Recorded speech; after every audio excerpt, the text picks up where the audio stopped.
Hello, all you fakers out there, and welcome to Undeclared Bajor.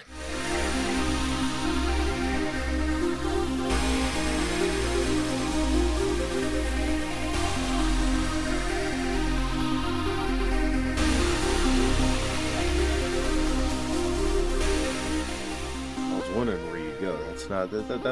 That's not bad. This is Undeclared Bajor, the best Star Trek DS9 discussion podcast in the world. My name is Fletcher. About to say hello is Data. What up?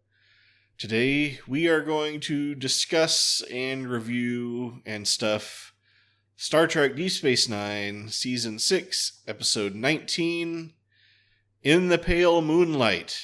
Alternate title, Best Episode of Star Trek Ever, or The Final Nail in Gene Roddenberry's Vision. Or both. You decide. The long episode name. And then we'll tell you if you're right or wrong. Oh, wow, it's getting longer. Okay. That whole thing's the title. Yeah.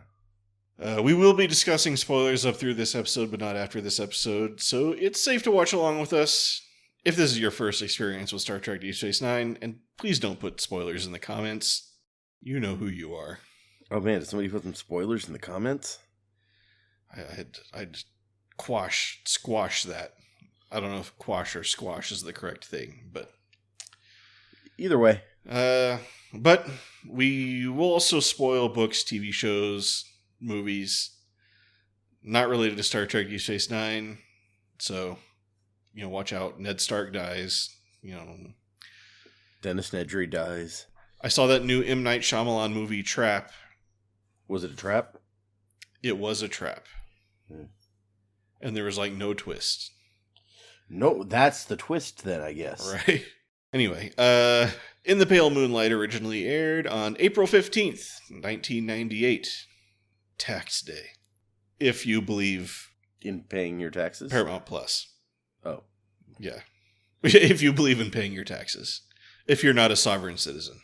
Yeah. It was written by Michael Taylor, story by Peter Allen Fields, and directed by Victor Lobel. I feel like we haven't seen Michael Taylor in a while, or am I mistaken? Well, and it's actually kind of funny, because Michael Taylor's credited here with the teleplay, but most of what's actually in the episode was not written by Michael Taylor. Oh. He wrote a teleplay for this episode, but then, Ronald D. Moore came and basically rewrote the whole thing. Okay. Well, Ronald D. Moore is not credited, so... No, yeah. The Michael Taylor gets the credit. I'm sure there's a reason for that. Right. Sarah Lofton is not in this episode, and in my opinion, this whole episode should have been a Jake and Nog trading game, not a Sisko and Garrick trading game, but whatever. There's another main character not in the episode. Is it Chief O'Brien? It is Chief O'Brien. I was like, was Chief O'Brien in that whole episode? He was not. But, so, Captain Sisko sits alone on his couch, staring directly into the camera, trying to start a personal log entry, but he can't remember the star date until the computer reminds him. It's been 2 weeks since something happened, and he needs to get it all off his chest. And by 2 weeks, I guess he means 2 weeks since it started. I think it must have been, yeah. Because it started. There's some math going on here, but he can't tell anyone else about it, not even Dax, for some reason. Even though I think Dax could take it, but it's actually kind of funny because there's notes in here about scenes that were cut or never filmed scenes. One of them includes Dax coming to Sisko and suggesting, hey, we should try to forge evidence to bring the Romulans into the war. And he's already doing that, so he's just no, we shouldn't do, it's a secret from her. I guess that would make it a little bit more sense. I was thinking they should just do, an after-credit scene where it pulls back, and he's been talking to Dax the whole time. And he's like, I couldn't even tell Dax. That one Marvel movie. I forget which one. Oh, that's Iron Man 3. Yeah. Where he's been talking to Bruce Banner or whatever the whole time. There's a note in here that Star Trek is getting close to breaking the fourth wall here, but it doesn't quite actually do it because Sisko's not actually talking to the audience in the context of the show. Right. The camera just happens to be exactly where he's looking. So yeah.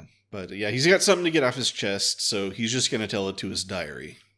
It all started 2 weeks ago when the captain was posting the weekly Friday morning casualty list from the war. It's become a grim ritual for the staff of DS9 and has caused Sisko to start hating Fridays. And that's just sad. I'm picturing it like a Garfield I Hate Mondays shirt right. or whatever. This week, Dax recognizes the name of a friend missing near the Romulan neutral zone. Apparently, with their non-aggression treaty with the Dominion, the Romulans are perfectly happy to let Dominion ships sneak across the neutral zone to attack the Federation. All they have to do is sit back and relax and watch all the rival powers beat each other up. This gives Sisko a sudden inspiration. He resolves that no matter what it takes, he's going to bring the Romulans into the war. Presumably on the side of the Federation. Well, yeah, hopefully. I mean, it could have gone either way for a bit there, so... Right.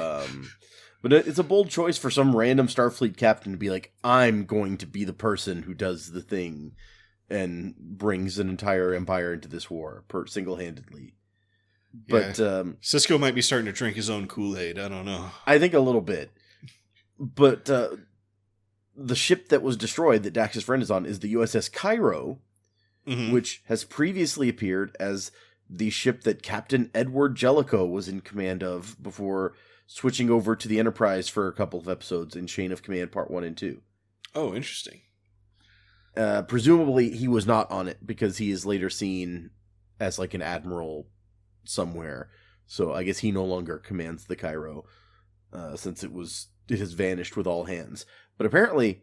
maybe it came back. The wreckage of the Cairo is later found in 2384 in the Delta Quadrant in an episode of Prodigy. Oh, interesting. The episode is called The Fast and the Curious. Well, maybe they survived, and Captain Jellicoe went on to become an admiral, and then later they went to the Delta Quadrant and got wrecked. Okay, I see where we're going, yeah. Or something, I don't know. So, Sisko games out a pitch with Dax, who's playing Romulan devil's advocate. The crux of the argument is, once the Dominion is done with the Federation and the Klingons, their obvious next move is to turn on the Romulans.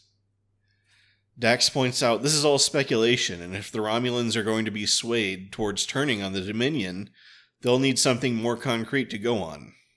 And also, I could think of lots of other arguments, like, for all we know, the Romulans are expecting the Dominion to lose. And then they would be like the number one dogs in the Alpha Quadrant. I mean, from their perspective, that kind of Dax's point is either way, like whichever side loses, the Romulans will be stronger than that side probably. Yeah. Or maybe they just plan to wait till the latest stages of the war when all sides are weak and then strike everyone all at once. Also a good plan, yeah. But Sisko is convinced that the best move is to find evidence that the Dominion plans to betray Romulus. Unfortunately, that evidence is probably being kept pretty tightly under wraps on Cardassia. If it exists. Yeah, which, come on, it does. I do love the assumption on Sisko's part that's like, I mean, obviously, it not only is this their plan, but there will be evidence that this is their plan. Right. They'll have files and all kinds of stuff. I mean, the Cardassians are meticulous record keepers, so... That's true. This has been established, so... but yeah, to get at that evidence, you'd need some kind of ultra-secret Federation intelligence cell. And since nothing like that exists, we're going to need to bring in outside help. Enter Garrick. The only guy that we could possibly talk to, because who else do we have? Right, exactly. Garrick's initial impression is... I mean, I'm flattered you think I'm capable of single-handedly infiltrating Cardassia Prime and then doing, like, a Mission Impossible-style heist of Dominion intelligence, dangling from wires and stuff. But I gotta say that plan has some feasibility issues.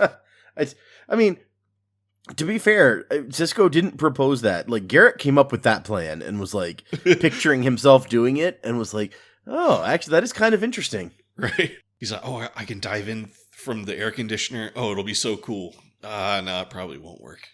But yeah, Sisko says, no. I was thinking you might have some friends back on Cardassia, and they could do that. Well, if you want to be boring. And then Garrick says, maybe, but I'd have to call in all my favors. And it could easily become a very messy, very bloody business. But Sisko says, well, this war is already as messy and bloody as it's going to get, so yeah, I think I'm fine with that.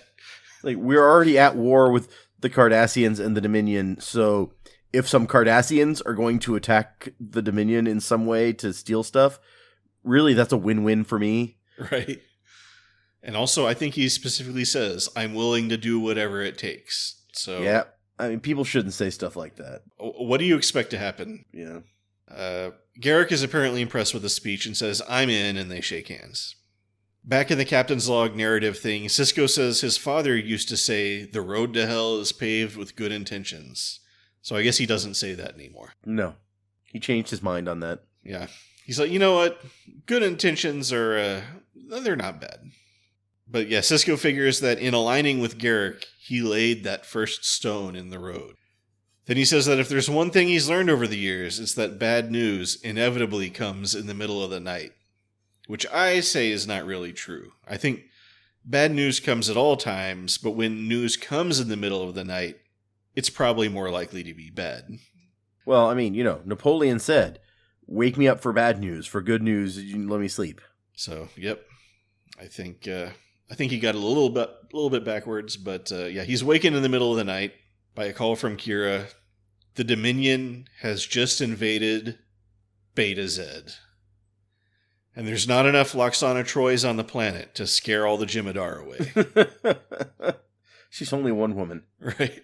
She can only do so much. She can only project so much awkward sexual tension. Yep. So, I guess we find out from the discussion that comes up based on this that Beta Z is like close to Vulcan and Andoria and Tellar Prime and Alpha Centauri. So it's right in there. Or, it's close to it, or it's just somehow the road leads from there to those places, Yeah. I don't know. Also, I like how it's close to Alpha Centauri, but not like within striking distance of Earth, which is Alpha Centauri is the closest star to. So I assume that Earth, as the capital of the Federation, probably has pretty strong defenses. One would hope. I mean, there was supposed to be a whole fleet defending Beta Z, and we saw how that worked out, apparently. But it says, we find out in Enterprise that Vulcan is 16 light years from Earth. And so, and also, obviously, Andoria and Tellar are the other two planets that get together in Enterprise to form the initial coalition of planets that becomes the Federation. Mm-hmm. So it kind of makes sense that they're all relatively close. So yeah, this is not good. It's not good that the Dominion did that. Well, and the funny thing is, Beta Z, it says in here, was they're like, oh, we need the Dominion. First of all, it was supposed to be when Sisko is really thinking about not moving on with the plan, things are stacking up, and he's like, oh, maybe we should stop. That's when this invasion comes, and he's like, oh no, I gotta go now. Which I don't know that it felt like we were at that point necessarily, but he was having some second thoughts, so maybe. I think all this second thought stuff is just, he's just lying. But anyway. But originally they were like, okay, what planet do we have them invade? And they apparently narrowed it down to either Vulcan or Beta Z. And after some discussion, they were like, oh, we should make it Vulcan. And so they put Vulcan in the script. And they needed it. They said they needed it to be somewhere that carried weight. They didn't want some new planet that you'd never heard of or somewhere inconsequential. It has to be someplace that the viewers would be like, oh my gosh, they took that planet? But then, as they started getting into the episode, they were like, you know what? Maybe Vulcan carries too much weight, and we should back off of that slightly. Yeah.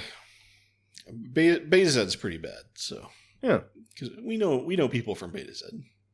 So, and then Dax says, if ever we were to get a new ally, it seems like this is the time. So It seems like she kind of knows what Sisko's up to. Or, I mean, I guess she does because he pitched out they had that whole conversation, yeah. But, yeah. Sisko goes to get a status report from Garrick, and Garrick is like, oh, yeah, I called all my friends, like you said, and they said they're in. And Sisko's like, great. And then Garrick's like, well, no, right after I called them, they all got killed by the Dominion. And Sisko's like, oh, well, at least we tried. And then Garrick is like, wait, I thought you said this was, like, super important, like, the fate of the Alpha Quadrant was in the balanced stuff. And Sisko's like, well, do you have a plan? And then Garrick's like, okay, well, bear with me. Why don't we just fake the evidence? Back in the narration, Sisko says he probably should have put an end to things right there. But he had to admit that was actually a much better idea. It's certainly easier in a lot of ways. I love the premise behind this discussion, though, because first off, Garrick did what Sisko asked, contacted his people. He has found out that they all died. Doesn't bother telling Sisko any of this. He just is going about his normal business of tailoring until Sisko shows up to be like, hey, where are we on that? And then I guess he just didn't feel it was that urgent. They're all dead. We can that news can wait. But then he's like, what? I thought you said this was important. Are you going to be a quitter? And I'm like, well, Garrick, apparently you didn't think it was that important because you're just hanging out. Like, what are you doing? I guess he just didn't want to pitch the plan until he had like all the parts in place, like until he had the data rod all sorted out and stuff like that. But he's like, oh, as long as Sisko's here, I'll tell him what's up. So yeah, he's got this mostly figured out. So Vreenak, a prominent pro-Dominion member of the Romulan Senate, just so happens to be scheduled to fly out to a meeting with Weyoun 10 days from now. And this is 3 days since Sisko originally approached Garrick, so that's 13 days. So that's pretty much our 2 weeks. Yep. Although, I mean, we don't know how long it takes after the end of the episode after the explosion for them to find out about the explosion. True. And I think he says he's meeting with Weyoun in 10 days. And so, like, how long is it going to take him to get from there to Deep Space Nine? I don't know. Well, apparently he's meeting him on Sukata, which is that planet that Dax and Worf went to rendezvous with Lasarans. So, oh, interesting. He's going to the forest, the jungle planet or whatever. Yeah, but yeah, this guy seems to be the leading voice on Romulus on the topic of Romulo-Dominion relations. So all we need to do is sway this one guy and everyone else will follow his lead. Garrick is sure that Vreenak can be convinced to secretly swing by Deep Space Nine on his way back from meeting Weyoun if he receives a personal invitation from one Captain Benjamin Sisko. That's me, says Captain Sisko. How convenient. Yeah. So, says Garrick, it's easy. We bring Vreenak here, show him a deep fake recording of the Dominion leadership planning an invasion of Romulus. You make up a daring Rogue One style story explaining how you got your hands on it.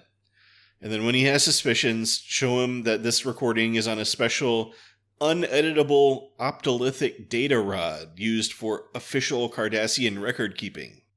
We can get a genuine rod, but just record a high-quality fake onto it. Sisko says he's not sure if Starfleet Command will approve of this plan, and Garrick is like, Beta Z just got invaded. I think they'll be fine with it. Which they are, so it works out. And he's like, oh, by the way, I know a really good forger, but he's in Klingon prison awaiting execution. Could you get him out? And then Sisko's like, sure. Yeah, why not? I mean, but really you need to get, like, Kira, because she made that awesome holo image of Quark's head on her body. I feel like it feels less conflicty to me that Sisko has gone and gotten official sign-off that it is okay to do all of the stuff that he does. Uh-huh. And then he's like, oh, I'm so conflicted about it. I'm like, but why? Like, right. Like, yeah, that's true. Your bosses are all like, no, this is good. We are the Federation and we say, good job. Like, I don't know why he's so, like, weird about it. But also, I was like, maybe don't go to Starfleet Command with this, because there's changelings everywhere, Uh-huh. and you lost that guy who knew where they were and what they were doing, so Right. is this really the information that you want to have getting out? That's a good point. But we cut to Sisko meeting with the Forger, who is quite grateful at being released from Klingon prison. They were going to execute him tomorrow, although they tell him that every day. It's one of the games that they like to play. He's ready and willing to make whatever kind of holo recording Sisko wants, and intrigued at the prospect of working for Starfleet. But Sisko corrects him, "No, you're not working for Starfleet, you're just working for me." And he's like, "Oh, so you want something sexy, eh? Count me in." Yeah, I'm not sure why that is necessary. It's not like this guy's going to give you a receipt that's like one Starfleet job done that's going to go into some sort of official record. Like, I don't know why it's necessary to do that song and dance when, like, everyone knows what the hell is going on. Right. But I'm just saying at this point, Sisko should just, like, swallow his pride and be like, "Yeah, I want you to make me some porn. But you know what gets me really hot? Military strategy planning." True. But, So, Graythan Tolar's outfit is the reuse of an outfit that's been used twice before. oh. One as Richard Kiley's suit as Gideon Sayatic in Second Sight. That's an episode of Deep Space Nine, Second Sight. Uh-huh. And then that same outfit was already reused once in a Voyager episode, Dreadnought. Huh. Was Sayatic the guy who crashed into the sun? Oh, this is an excellent question. I didn't bring up his thingy. That's let's find out real quick. This is I mean, important. It would make sense. Gideon Sayatic is, yes, it is that guy. Cool. So I guess either his wife donated his clothes to Space Goodwill, or it just, that outfit is all over the place. So yeah, Sisko tells the Forger to go to his room and await instructions from Garrick. And at the mention of Garrick, the Forger's cheerful demeanor drops, and he says, "I'll just go to my quarters." But that turns out to be a lie. He just goes to the bar. Because later Sisko gets a call from Odo that the Forger tried to kill Quark. Apparently he drank 3.5 bottles of Wayland bitters, which sounds like a lot. I mean, I guess it depends. Like, I've bought a bottle of bitters before. It's not very big, but this may be a different sort of thing. Is it like a bottle of Angostura bitters? There's a lot of alcohol in those, though. So, but yeah, he tried to get fresh with the Dabo girl and then stabbed Quark when Quark tried to step in. And Sisko says, "Yeah, that's not great, but I need to keep that guy's presence on the station under wraps. He's helping with some top secret stuff." And Odo's like, "Well, I feel you, but if Quark presses charges, I have to arrest him and file a report. My code as a policeman requires it." And then cut to a montage of all the times Quark tried to press charges, and Odo just laughed at him. Yeah. I mean, to be fair, this guy did try to, like, stab Quark with a broken bottle or something, so... Maybe this is just beyond the pale. I mean, there was probably lots of witnesses. I feel like keeping this guy under wraps is a lost cause at this point. Yeah, I think people know that this guy was here. Especially if there's like a changeling infiltrator on the station. Yeah. I mean, they really have not been keeping up with this whole changeling thing, so... I mean, honestly, if you're a changeling infiltrator and you see a guy, like, make that kind of scene in Quark's bar, you'd be like, well, that guy's not working for the Federation. Like, that's crazy. Huh. So maybe it's the best camouflage of all. But it's just... How's this guy not already dead? If this is the kind of... like, he's been on the station a whole 10 minutes, and he's going to jail for, like, attempted murder. Yeah. I guess this shines some light on why he was sentenced to death by the Klingons. Honestly, that seems like actually a perfectly normal day in the Klingon Empire. It's true. He probably was jaywalking, and they were like, "What? You dishonor the street?" Maybe he was in Klingon prison so long that he's now, like, institutionalized, and so, like, that's how you handle problems in Klingon prison. You like, break the bottle and stab a guy. True. Yeah, okay. That tracks. But So yeah, Sisko goes to Quark and says, okay, what it'll take to make you not press charges. Quark is delighted to be offered a bribe by the super moral Captain Sisko, rather than the usual just like threatening that Sisko does. But Sisko's bribe negotiating skills are not super great, and he winds up giving away 2 replacement sets of clothes, 5 bars of latinum, and the release of some cargo that's being held up by station security. Yeah, I don't know where he's going to get the latinum. Maybe he has his own. We talked about in a previous episode, like where Starfleet getting the latinum that they use for various things. So they seem to have like little suitcases filled with latinum. So I don't know. Yeah, it doesn't seem like all that big a bribe. Honestly, I was like, that's fine. But we do hear about the 98th rule of acquisition. Yes, every man has his price. Yes, so Quark's faith is restored. You know what? Thinking back on what I said a minute ago, maybe it wouldn't be like. Yes, he made a big scene in the bar, right? But unless the guy was like, my name is Graythan Tolar. Remember who stabbed Quark? It was Graythan Tolar. Like, maybe it would, like, people wouldn't know. They were just like, some crazy guy just went crazy. I don't know. Yeah.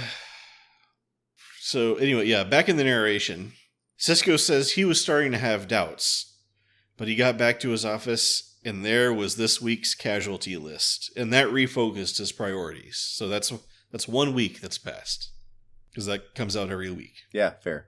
Later, Sisko gets in the turbo lift and is joined by Garak, who stops the lift because he figures it's better if he's not seen parading around ops. Anyway, good news! I found a guy who will sell us the optolithic data rod. And Sisko's like, how do we know it's genuine? And Garak is like, don't worry, I'm quite good at inspecting rods.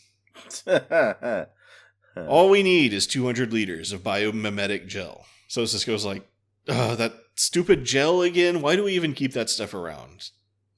He's like, no, go find someone else who will just take money, like a normal person. But Garak says, I wasn't exaggerating when I said how impossible it is to get a genuine rod. This is the only chance we're going to get. Which, what are you talking about, Garak? You never said that. In fact, this whole rod thing was your idea, and you seemed really confident that you could get one. Well, yeah, I mean, no, he, in his pitch about, like, here's what you say to Vreenak, these are super, like, they're only made as needed on Cardassia, so it's like, oh, we need a rod to record this meeting, make one for this meeting. Like, it's in his explanation how difficult. I think the bigger question is, like, where did he actually find one that could pass muster? Did he find one that could pass muster, given what we see later? Is it the rod's problem? Was it not really one of those fancy rods, even though he says it is? Or maybe it's just a really good forgery of a rod. I don't know. But it did... I had the same thought where it was like, wait, this was your plan, and you were like, oh, I can totally get one of these things. And now you're like, this is the only time we will ever get one, and I'm amazed that we could even get this one. And I was like... did he just already have a line on this rod, and that's why he was like, oh, I'm sure that we can get one, and now he's like, but we won't get another one. Yeah, I don't know. Maybe that's why he didn't want to pitch it to Sisko, because he was like, ooh, this rod might not come through. I don't know. Or maybe he's going to get a kickback from this guy, and he's going to pocket some of that biomimetic gel, and that's why he's trying to I'm pretty sure he's just going to kill the guy and take all the biomimetic gel. Yeah, maybe. So, Sisko's like, okay, well, plan's off, I guess. Then he resumes the journey to Ops, where I guess he has no problem letting Garak parade around. But then he immediately stops the lift again and is like, okay, look, the problem is there's not that much gel in the entire sector. And Garak is like, yeah, we can probably negotiate on amount, which after your negotiation with Quark, I suggest you let me handle. But yeah, I mean, he's just going to kill the guy when he hands over the rod anyway, so... I can give you that gel back, don't worry. For some reason, Dr. Bashir is a little touchy about having to turn over 85 liters of biomimetic gel, and insists Sisko give him the report in writing, and says he'll be filing an official complaint with Starfleet Medical. But Sisko's just like, okay, whatever, seemingly unconcerned about leaving a paper trail. Yeah. I mean, at this point, can't he just be like, look, I order you to put that gel in the cargo bay, like, and don't tell anyone about it. You like being a spy, right? I don't know. After the last episode with him and the spying, maybe he doesn't like it so much. Okay, maybe, yeah. So maybe he's grown a conscience, and become a real goody-goody since last episode. So Forger shows off his fake recording in which Weyoun and Damar and some random Cardassian discuss plans for an attack on Romulus. For added realism, they've had him add some bickering between Damar and Weyoun. Yeah, bring in some of that Gul Dukat recrimination. Oh, yeah. So, yeah, I think that the previous version where Damar is like, wow, this is a great plan. Good job, buddy, was deemed not very believable. And also, I recognize those chairs. Those are the office chairs with space stuff on the bottom that we see around that weird alternate conference table in episodes like You Are Cordially Invited and Statistical Probabilities. Well, it's a Cardassian station. They're meeting on Cardassia Prime in the hologram. It's, Oh, okay. So you think those chairs came with the station? Maybe. Yeah, it's hard to say. Maybe. I was just thinking everybody's just using the same chair supplier. Like some Ferengi guy sells everybody their chairs. Or, the replicators are Cardassian on the station, right? So maybe when you go and like, I need a chair, it's like defaults to Cardassian chair. I mean, those chairs just look remarkably similar to the ones we used to have in our office. It really distracts me. But so apparently this is the second episode in a row where Weyoun appears only as a holographic simulation. Oh, yeah. And he did in that statistical... No, he was in the statistical probabilities episode later when they tried to give him the... Yeah, because him and Damar are hiding in a closet. And I think Kira greeted him when he came on the station too, or something like that. But the dude lives a lot of his life as a hologram, apparently. Yeah. But yeah, so Garrick looks at the recording. He's like, all right, looks good. Record it onto the data rod. And the Forger is like, okay, looks like our deal is done. Peace out. But then Sisko pulls a Darth Vader and is like, no, I'm changing the deal. You're staying here, and if the Romulans find even the slightest flaw, you are going back to Klingon prison. And the Forger guy is like, wait, this is going to be scrutinized by the Romulans? I wish you would have told me that before I recorded it onto the data rod. Right, yeah, that would have been the time to mention it. I would have done a final look over on it. I mean, I just used those same chairs I see all over the place. I thought this was for porn, so... Right. I would love it if that was the giveaway. It's like, wait, these chairs are Federation chairs. Or no, he's like, those are the chairs that we have back on Romulus. That damn Ferengi traitor again. It's like, what was that thing called Operation Mincemeat, where they put the, the dead guy in the ocean with the secret plans to invade the wrong place? Yeah. And they almost got found out because their, like, super meticulous story they planted was too elaborate and the Germans misunderstood a detail and almost thought it was fake. It'd be kind of like that. He's like, okay, well, to be authentic, we have to use these chairs. I mean, the Romulans also use these chairs, so they might find it confusing, but... So, this says that this is where another one of those either cut or unfilmed scenes was. And so, like, after Sisko threatens Tolar... Garrick suggests that after all the intrigue and deception of the past week, Sisko enjoyed that, quote, moment of pure brute force. In response, Sisko says, Mr. Garrick, why is it that no one has killed you yet? And Garrick responds, my innate charm? The two laugh, and in the following scene, Sisko discusses his response in his log. Huh. Interesting. Yeah, and then Garrick is like, you just head back to your quarters, and I'll be by to say... Hello. Which, is there a non-threatening way to interpret that? Yeah, I mean, maybe he's coming on to him. I don't know. Right? Does he want to have him handle a different rod? I don't know. I want to know about their previous relationship, since clearly, like, Garrick knows this guy, he recommended him, and has kept track of him enough to know that he's in Klingon prison. And Graith and Tolar is just like, oh shit, Garrick is here? Right. And he was scared, but not so scared that he didn't go to Quark's and get drunk and stab a guy. So I think he just figures Garrick's going to kill him, so he might live it up while he can, yeah. Yeah, just, drink some of those bitters. In the lead up to meeting Senator Vrenak, Sisko is uneasy about having to look the senator in the eye and convince him, quote, that a lie is the truth, which is the usual point of a lie. Yeah, generally speaking, yeah. I mean, honestly, the whole conversation that he had with Dax when Dax was pretending to be the Praetor or whatever, it was like he was making all that up anyway. Like it's not much better. Yeah, true. And then Garrick is like, "Hey, while the senator is here, do you mind if I snoop around his ship looking for intelligence and stuff? I promise not to get caught." And then Sisko says, "Whatever." I feel like Sisko's doing a lot of whatever in this episode, but this is absolutely the moment that you might should have been like, yeah, I'm not sure that's a risk that's worth taking at this point. But finally, the time has come. Worf puts the station on tight lockdown, but apparently doesn't know what's going on. Because later, he doesn't seem to know anything about Senator Vreenak. Nope. Or he's a really good actor. True. Garrick tells Worf it's always good to see him, and Worf scowls. So I guess the time they spent together in that POW camp, where Garrick bravely fought through his claustrophobia to help them escape, did nothing to endear him to Worf. I don't blame Worf. They get a coded signal, and they open a landing pad, and then close it again, and a Romulan shuttle uncloaks on the pad. We get signal.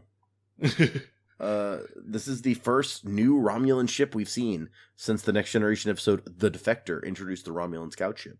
Oh, interesting. So, yeah. Garrick goes off to do his sneaky business, but tells Sisko, "Oh, by the way, Vreenak might be kind of a dick, so just watch out for that." And Sisko says, "After spending a week with you, I've developed some very thick skin." But it's like, but I was so nice.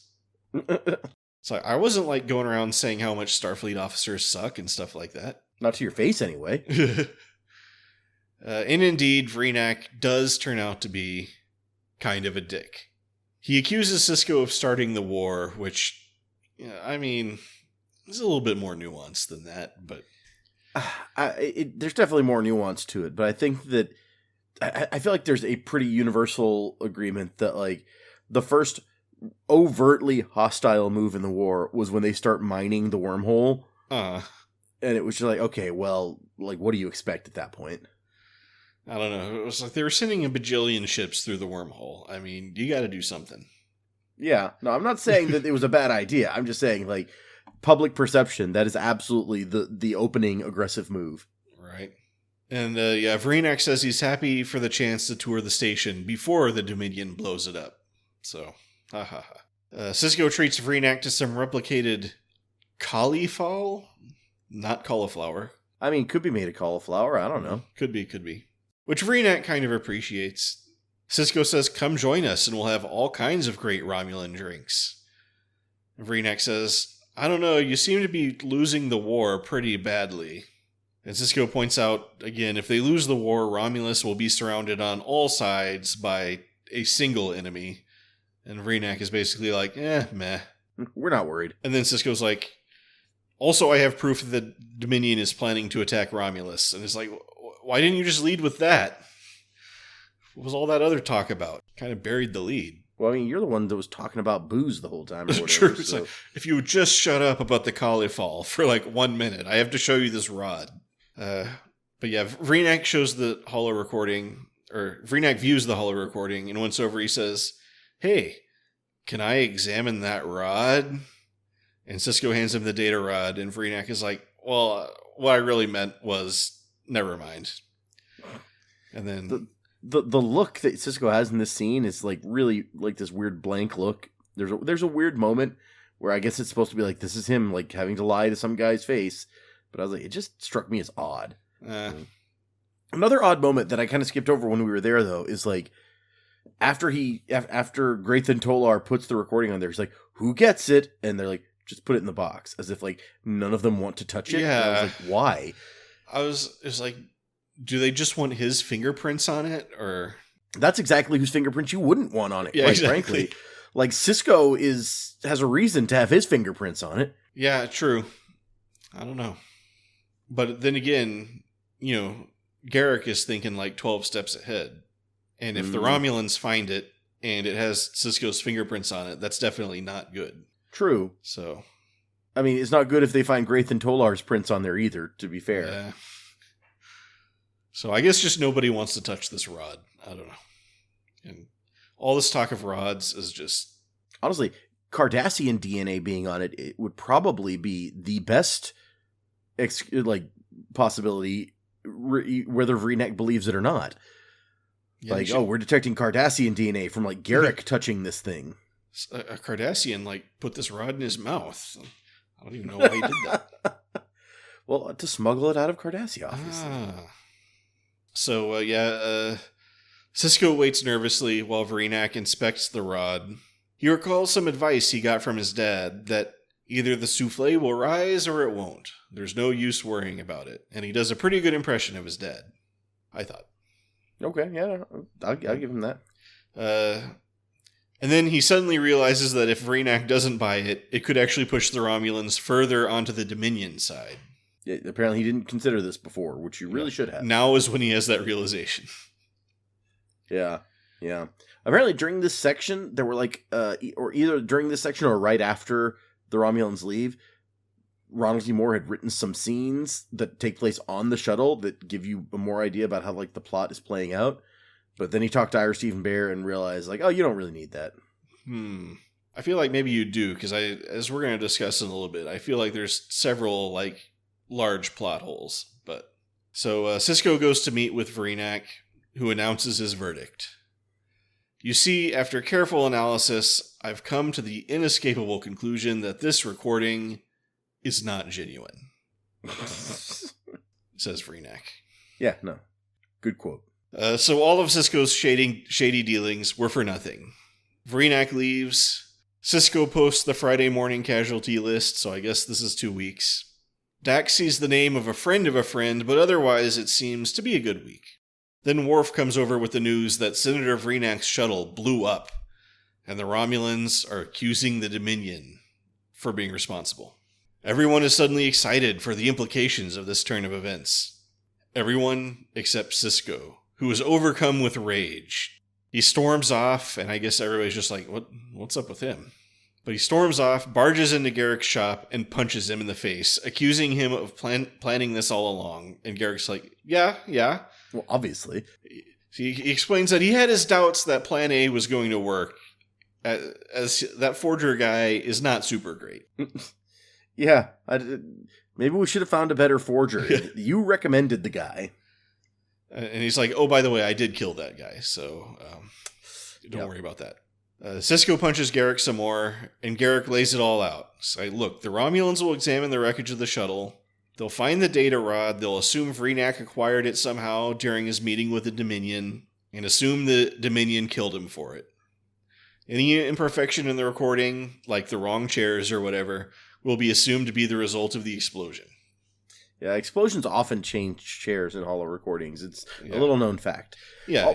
I like how the one line that stands out to me here in Garrick's speech is they'll find this rod that somehow miraculously survived the explosion. And I was like, well, wait, how could you guarantee that the rod would survive the explosion? Did you make it an explosion-proof box to sit in? And won't that be suspicious in some way? I mean, because Vreenak kept the rod, right? Yeah, because he was going to, use it as evidence of how outrageous the Federation is and stuff. Yeah. But yeah, I mean, of course, this whole thing will go sideways real fast if it turns out that Vreenak called home about the ruse. Yep. Or even if he told anybody that he was going to Deep Space Nine. And then the Romulans would declare war on the Federation, and everybody would be really screwed. You gotta bet big to win big. That's I guess. But apparently that didn't happen, so let's just consider ourselves lucky and move on. Yep. Garrick's like, isn't that why you brought me on in the first place? Because you knew full well that I'd resort to anything to see success, no matter how immoral? And Sisko's thinking, yeah. No, wait. It's just because you're the only Cardassian I know. And Garrick's like, same thing. But yeah, the momentum of the war has changed. The Alpha Quadrant is probably saved. And all it cost was the life of one senator, one criminal, and the self-respect of one Starfleet officer. Oh, and the latinum and the biomimetic gel. And I guess there were other guys on that shuttle too, but you get my point. And maybe the guy who I gave the biomimetic gel to. We don't really need to go into that. So, Just don't worry about it. I'm trying to make a point here. Let's not even bring that Let's not get too granular. Yeah. In the closing narration, Sisko confirms that the Romulans declared war on the Dominion and got right into the fighting. They just started attacking all over the place. He decides it was worth it. He can live with it. And he'd do it all again exactly the same. And honestly, he's done worse stuff anyway. Yeah, I mean, the thing points out, there's a note that points out, like, this episode echoes for the uniform, where he similarly disregards his own ethical belief system in order to catch Michael Eddington. So it's like, I mean, yeah, he totally did, like, do horrible war things. He didn't even seem to feel bad about that. He didn't at all. Like, he should feel worse about this. Yeah. Or, I mean, about that than this, rather. Yeah. But, I mean, you are at war with the Dominion. You weren't really at war with the Maquis, and certainly not the people on that planet who didn't do anything to you. But now that you're officially at war with the Dominion and you have official sign-off from, like, the higher-ups that this is, like, a sanctioned intelligence operation against the enemy in wartime, you're like, oh, I feel so guilty about this. Right. Yeah, like you said, Starfleet Command signed off on all of this. The only thing he's really guilty of is not telling on Garrick. Unless you buy the whole argument that he secretly knew Garrick was going to do this the whole time or something. Yeah, I mean, I guess technically Starfleet Command didn't sign off on murdering a Romulan senator. That was all Garrick. But, right. Like, Sisko, unless, like you say, unless you believe that he knew what Garrick was going to do, then you can't really blame Sisko for the death of the Romulan senator. He didn't have a hand in that. I mean, if I was Sisko, I'm not the same person as Sisko, but I'd actually be pretty giddy that things worked out so well. And although, I mean, Bashir and the genetically enhanced Supermen or whatever said that the Romulans were going to join the war and that it wouldn't make a difference and, like, the Federation would still lose. So, if you believe those guys. Well, right. But that would be in the back of my mind. I'm like, oh, crap. True. Like, I just made one of their predictions come true. Of course, I think Bashir may have specified when the Romulans would enter the war, and this is earlier. Yeah, I think, didn't he say it was going to be like, or I think he said like by 2 years from now they'll have joined the war or something. I don't know. But yeah, maybe he made it happen sooner, and that could be the difference. Yeah, I mean, get Bashir to run those numbers again. Yeah, there's no way these genetically engineered guys could account for this one super sneaky plan. So but apparently his closing line where he's like, "I can live with it," according to this, is based on a line of dialogue from the 1962 John Ford movie, The Man Who Shot Liberty Valance. Of course. Where John Wayne's character says, "Cold-blooded murder, but I can live with it. Hallie's happy. She wanted you alive." So I don't know much about The Man Who Shot Liberty Valance. So, but he says he can live with it, but he repeats it a few times, like maybe he's not so sure. And he closes by telling the computer to erase that entire personal log. And the computer is like, "Oh, you said personal log? I thought you said live stream." The end. Yeah, this is all over like Instagram or whatever. Right. Space Twitch is like eating this all up. It's great. So once again, this has changed a lot from the original version of the episode, which the original version of the episode is written by Michael Taylor.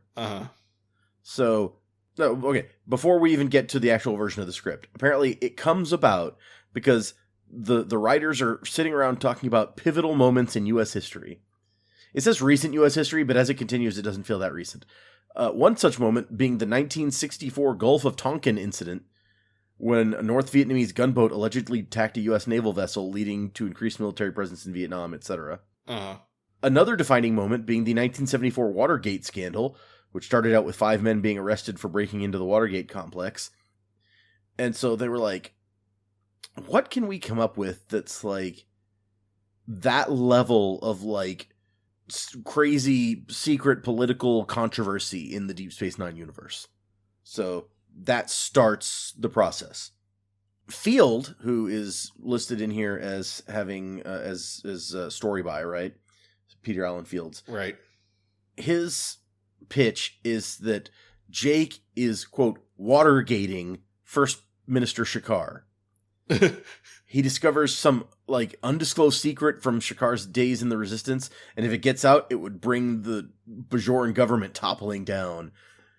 And when he goes to his father with the secret, his dad's like, no, you can't publish that. Ah. But the writers are like, okay, interesting start, but I don't think that we can do that.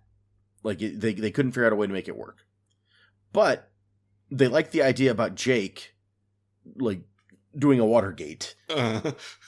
So they're like, what if what he finds out about is, like, something about his own dad?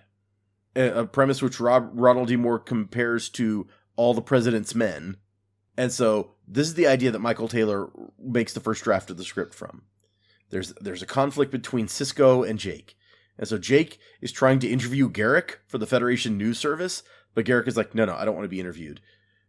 And so Jake goes to his dad, and he's like, hey, can you, like, put some pressure on Garrick to get him to agree to this interview for me? And Sisko's like, no, you stay away from Garrick. And Jake's like, that was a weird reaction. So he starts digging and discovers that, like, his dad and Garrick are involved in some shady dealings trying to get the Romulans into the war by lying to them about the Dominion's plan to invade Romulan space. So that's Michael Taylor's version. It did include, like, the Dominion rod or whatever. And had this idea of, like, basically like a Zimmerman telegram. Right. Sort of thing. I was trying real hard to come up with a Zimmerman telegram alternate title, but yeah, it just wouldn't happen. It probably went out there somewhere. But so they decided eventually, after working on this draft, they're like, it doesn't work. And the reason it doesn't work is because, like, we've established too strong a relationship between Jake and Sisko. Like, it didn't ring true when they're in, like, this deep moral conflict with each other. And so they're like, okay, Ronald D. Moore, you take a whack at this. And he rewrites the script and just throws Jake out entirely. But keeps that same idea about, like, Sisko and Garrick. And it ends up as the episode that we got. Sure. So that's the evolution of this one. I kind of want to see that Jake Sisko thing now. Like, young idealism kind of being disillusioned or whatever. Could be cool. I want to see him. I feel like that is something that we have already done with Jake. Yeah, true. May do with him again. But seeing it with his own dad, I don't know. Yeah, that's fair. That's a different thing. I just want to see Jake meet with Deep Throat, and it's obviously like Chief O'Brien or something. Like, yeah, Chief O'Brien. That was my first thought too. It's like Chief O'Brien trying to disguise his voice. He has a thick Irish accent. It's like, Chief O'Brien, is that you? No. And then the lights come on. He's like, oh, damn it. Okay, fine. Let's see. This note says Sisko's line about having stepped through a door and locked it behind him, and Garrick's line about if attempting to force a door may cause it to explode, serve as interesting allegories for their respective roles in the story itself. Wait, so what do? So Sisko has the line, he's like, it was like I stepped through a door and locked it behind me. And then Garrick has the line about, like, I'm making Tolar stay in his quarters by giving him the impression that if he tries to open the door, it may explode. Right, okay. And so it says, these serve as allegories for their respective roles in the story. While it was Sisko who made the decision to initiate the plan, it was Garrick who applied the pressure that stopped Sisko from pulling out and ensured that the plan went through to a successful conclusion. Ah, that's kind of a in-depth reading. Yeah, right? That sounds like something from, like, not necessarily a high school English paper, but maybe a college English paper. But yeah, you're like stretching to find, like, allegory in the story somewhere. You're like, I know. It's like, find 3 examples of allegory. The idea for Sisko to slowly undress as the episode progresses was from director Victor Lobel, who saw it serving a double function. He's loosening and removing his clothing to convey the passage of time, but it's also a thematic metaphor. As he narrates the log, he's literally bearing his soul. Huh.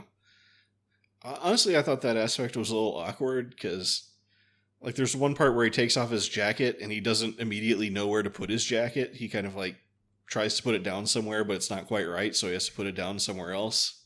I was like, this is a little bit weird, but... If you're in your own quarters, you probably know where you put your clothes when you take them off. Yeah.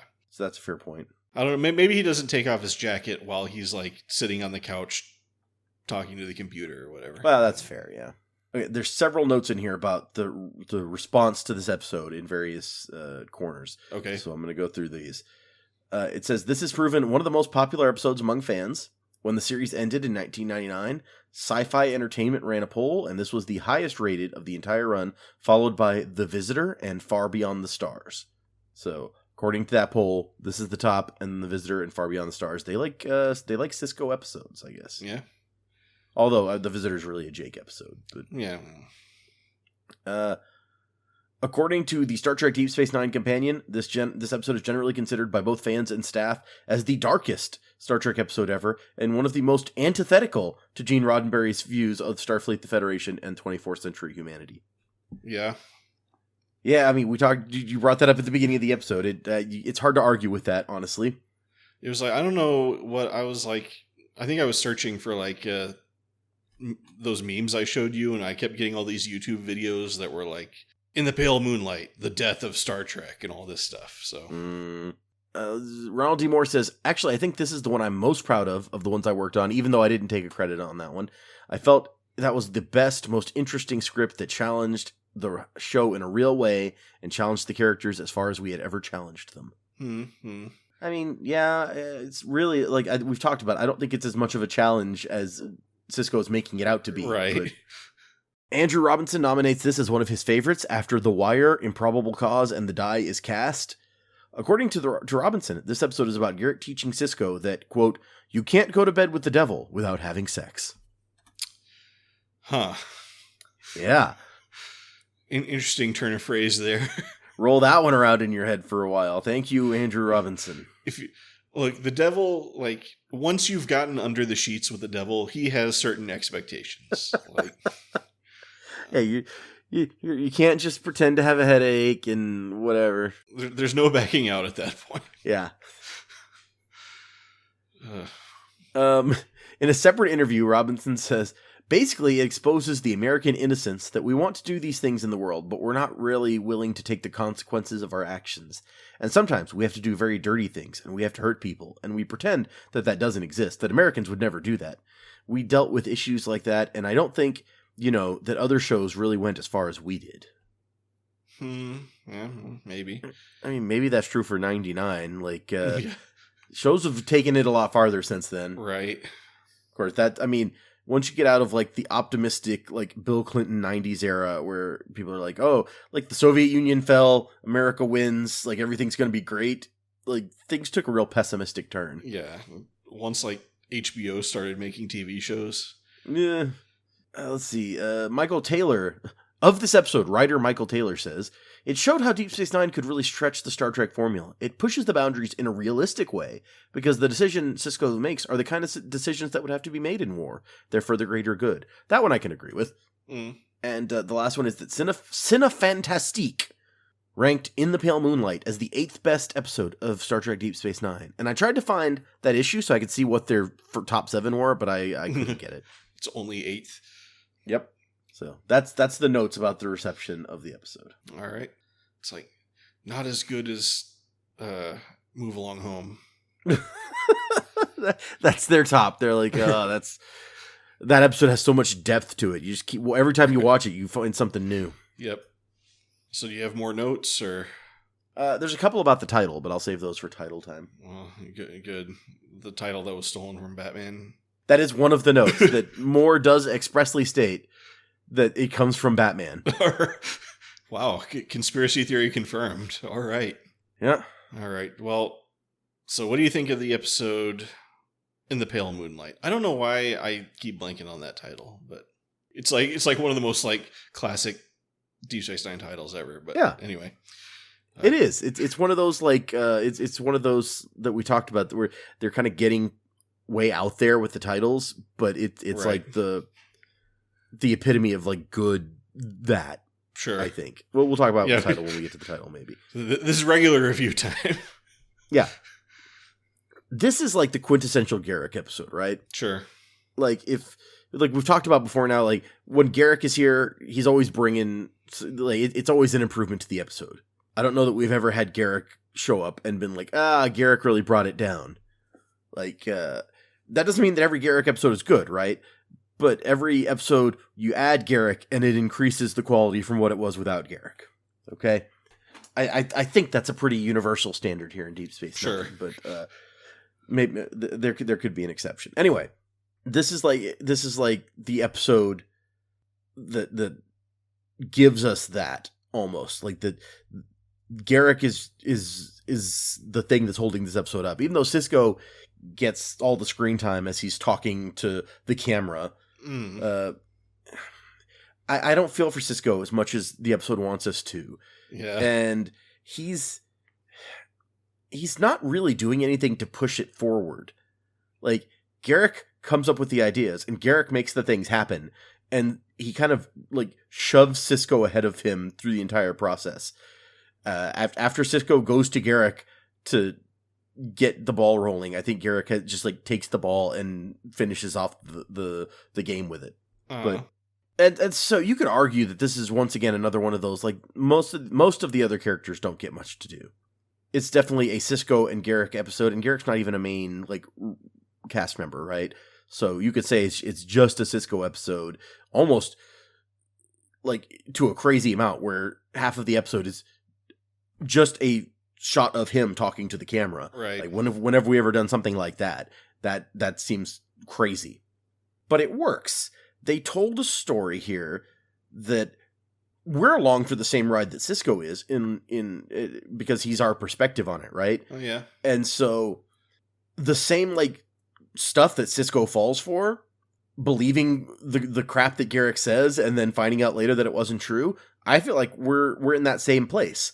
Like, I don't suspect when Garrick tells Sisko, hey, I want to sneak into the ship and find some intelligence, and Sisko's like, okay, yeah, whatever. I might have been like, is that a good idea? But I wasn't like, oh, wait, he's going to plant a bomb. Like, because there's no reason for that. Like, Garrick is working those 4 steps ahead. Right. Sisko is not, and neither am I. So it works. We're along for this ride, and I think it's a really good ride. So this is definitely my top episode of Deep Space Nine. Oh wow! Like, this is my favorite episode of the show. I will rewatch this episode over and over. It is that much fun for me, despite issues that I might have with it and nitpicks that we've pointed out here. I think it's the best episode of the show. So, for me, it is an Admiral.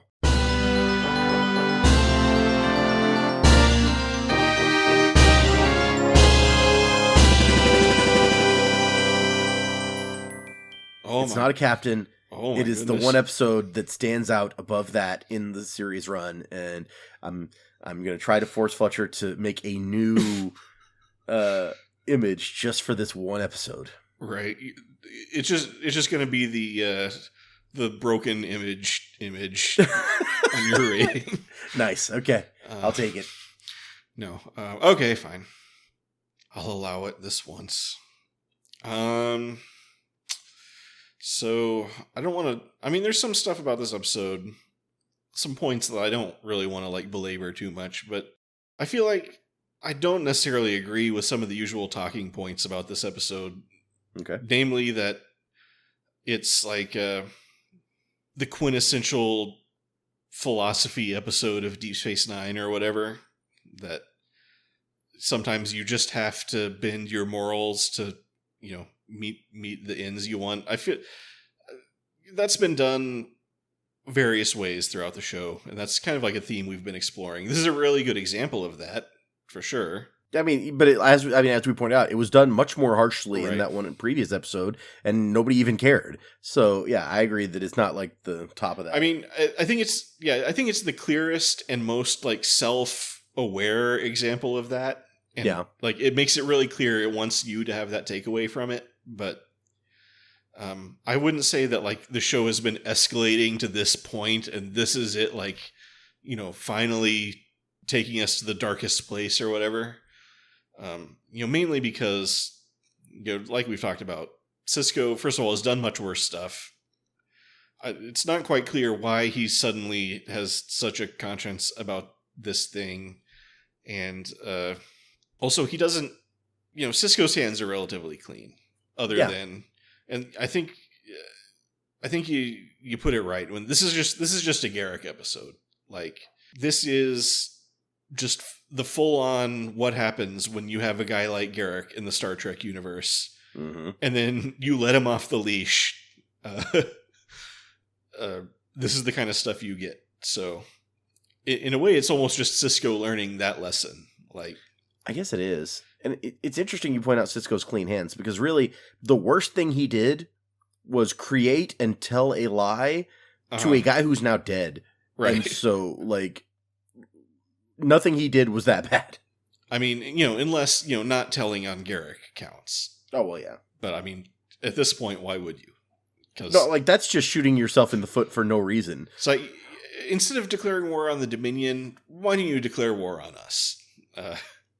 Yeah. It would help my conscience, yeah. Could you just go ahead and, So I've made this point about Deep Space Nine before, but people always say, like, Deep Space Nine is like, Gene Roddenberry's vision meeting the cold, harsh reality of, the way people in the universe really is. But I've always kind of maintained that's always been the point of Star Trek, and that, the Federation is aware that not everybody shares their ideals, and that, some issues are very complex and stuff like that. But the Federation is committed to, kind of doing their best, even if they don't always succeed. I feel like that's always been in the DNA of Star Trek. Like, okay. Deep Space Nine just kind of does it in kind of a different way, and a way that really focuses more on that aspect or something. So, yeah, I think the main thing that makes this story good is the great Garrick action, and it's just a really well told story, like, with the right amount of twists, the right amount, it's like paced like super well. And just that, I don't know, kind of Sisko having this big secret, or knowing this big secret that, he let this crazy Garrick guy off the leash, and then this is what happened. I don't know, something about that, like, really, it's just really satisfying, I guess. I don't know a better way to put it. But as far as if it's my favorite episode of the series, I don't necessarily know. I'd have to think about that. But it is just a really well done, really good episode. It's a really good episode that dives into that Deep Space Nine stuff, like that stuff that we all love about Deep Space Nine. So I think that's kind of like why a lot of people are drawn to it. And I think any like grander things about, what it means for Star Trek or whatever are kind of BS. But I'm not going to give it an admiral. I'll just give it a captain. I will just give it a captain. I'll come down to captain. I really wanted, when I was watching it, I really was watching it wanting to find an angle that I could troll it down to commander, but it's just too good and solid and well done of an episode. So it's funny because this is also the second episode in a row with no B story. Yeah, that's true. But whereas the previous one, the B story was because you couldn't tell a B story without revealing the big secret. This one's just like, no, there's too much story in this story. Yeah. We're on this amazing ride, and getting off the ride would be a bad idea to go and do something stupid. Like, Chief O'Brien was doing something B story worthy during this episode, but we don't care. That's why he's not in it. Yeah, it's so kind of like dense. I think that's kind of why the plot holes kind of bother me, but they don't bother me so much because you kind of get the sense they could have explained this. They just do not have time. Like, just take our word for it. Like, it's worked out. It's fine. It just seems like we should have, just with the amount of hype surrounding this episode, there should be like a grand In the Pale Moonlight special. But I mean, yeah, I feel really basic for being like, oh, this is my favorite episode of the series, because that's such a popular opinion to have. But I think it's a justified one here. So yeah, things are popular for a reason a lot of the time. So I mean, sometimes we find that on IMDb an episode is popular and we cannot explain for the life of us why. Yeah. But this is not one of those. Yeah, this is not a Dax situation. This is this episode, I think, deserves its good reputation. I don't think it necessarily deserves a million video essays about stuff, but whatever. That's how you get the clicks. If you put that thing in your title, people want to see about.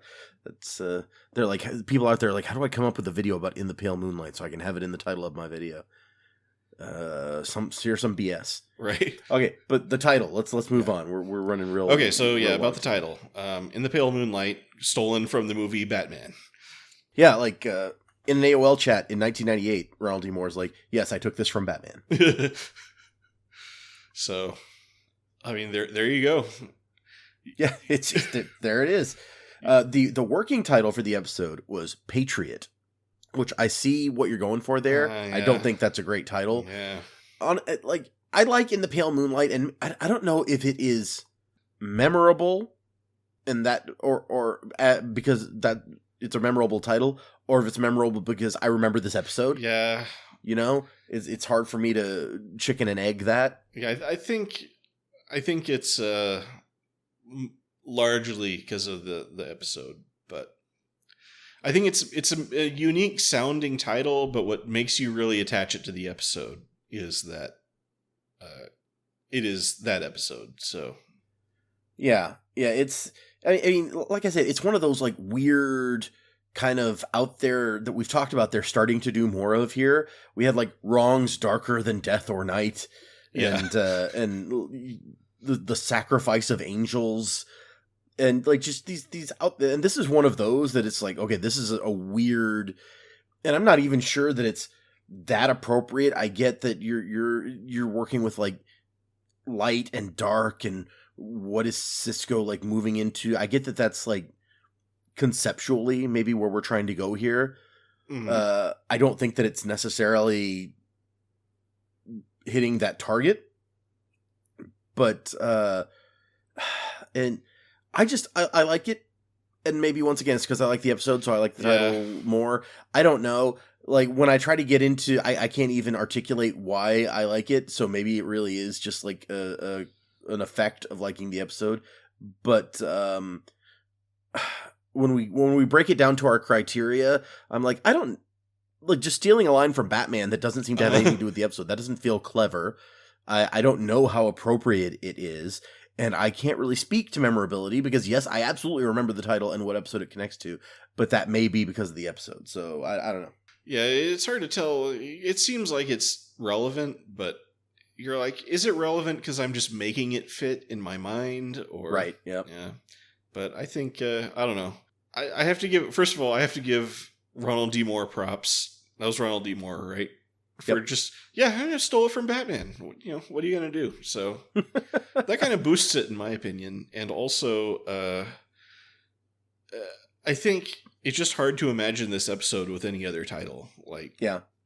Although, now that I think about it, if you immediately take that and connect it back to Batman, the Batman line, and you think about the whole line, where he's like, "Do you ever dance with the devil in the pale moonlight?" Like that feels more what's happening in this episode, where Garrick is the devil and Sisko is like the whole line is somehow more appropriate than just like taking that end part out of context. Yeah, that's true. That's a good point. Because without that, you just kind of think about it's like, oh, like shady, cloak and dagger stuff happens in the pale moonlight or whatever. But yeah, especially if it's full on confirmed to Batman, then it does kind of harken back to that. So I don't know. I think I got to give it props again. Does it rise to Who Mourns for Morn? I don't know, but it's. I think it's definitely pretty good as a title. I mean, when we've got that as the standard, nothing's going to live up to Who Mourns for Morn. Let's be honest. I mean, in the Pale Moonlight is your Admiral episode. Who Mourns for Morn is the Admiral title. I mean, yeah, probably. Yeah. Like just on our criteria scale, we've got the 3 criteria. Who Mourns for Morn is like bullseye on every one of the 3 criteria, I think. So like you can't get better than that on the scale that we have. Yep. So, and I think it's, as far as just those crazy flowery episode titles go, it's definitely an episode that earns it. So yeah. Anyway, any final thoughts on this episode? No, I think we've said all that needs to be said. Yeah, just kind of an okay episode. So, I mean, I guess actually yes. I have one thought based on what you were saying. Is I never realized, I haven't watched any of those videos. I didn't realize that it was like the philosophy episode of Star Trek that like elevated this philosophical discourse. I never saw it that way. And so I guess I'm just like, as you were talking, I was like, really? Is that what people think? Is that why people are like, this is so great? Because I've never watched any of those videos, but I feel like I just see them around a lot. So I just assume what they say. Maybe I'm reading the situation all wrong. Who knows? Philosophy is rarely like top of my list of criteria for why I'm looking or watching something. So true. I could miss that easily. But yeah. So yeah, that's our discussion of In the Pale Moonlight. Thanks for listening. If you like that one, maybe you'll like our discussion of Empok Nor. That was another good. Oh yeah, Empok Nor. The worst Garrick episode and the best Garrick episode. Or at least in my opinion, in terms of the Garrick character. But yeah. Or watch any of the other ones with like light in the title, like The Darkness in the Light, By Inferno's Light. Just have like a light theme. Sleeping in the Light. Wait, no, that's a Babylon 5 episode. You can watch that too, I guess. Sleeping in the Light.